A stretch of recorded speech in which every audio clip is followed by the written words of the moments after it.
Malaga, ano yung ginawa mong luto dyan? Sa manok. Titinawal ako sana eh. Oh. Tiyatawad akong bunga ng kabaya. Sinampalo ka na ay minanggan. Manok yan. Bawal pili. Sarap yan.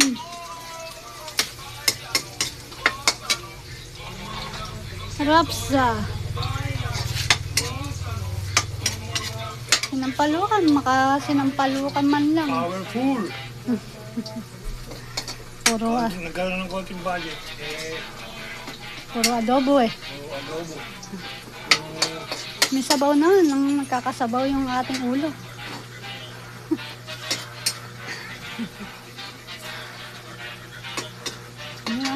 Sabi. Itong luya na to, pagka may sabaw na, hindi ko sabihin nito.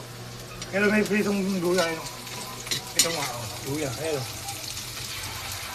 Kita. Pagka may sabaw naman, lalagay ko rin, diniktik.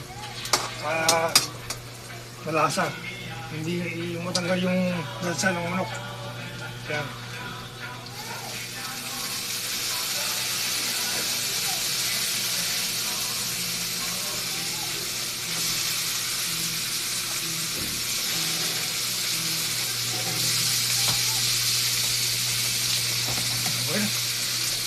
Habon.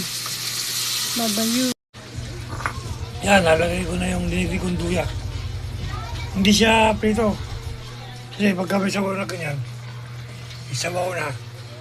Saan ko pala lalagay itong luya. Pero may pritong luya, nauna na, isa. Kasi ito, pagtanggal lang sa din yung manok.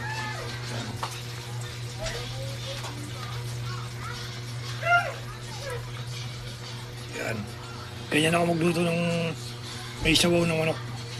Manggahan, sinampalukan, tinola. Ganyan ako magluto. May extra luyang diniktik. Kaya yun po ang aking sikreto. Para masarap ang luto ni Chef Boy Loco. Sige, bye-bye!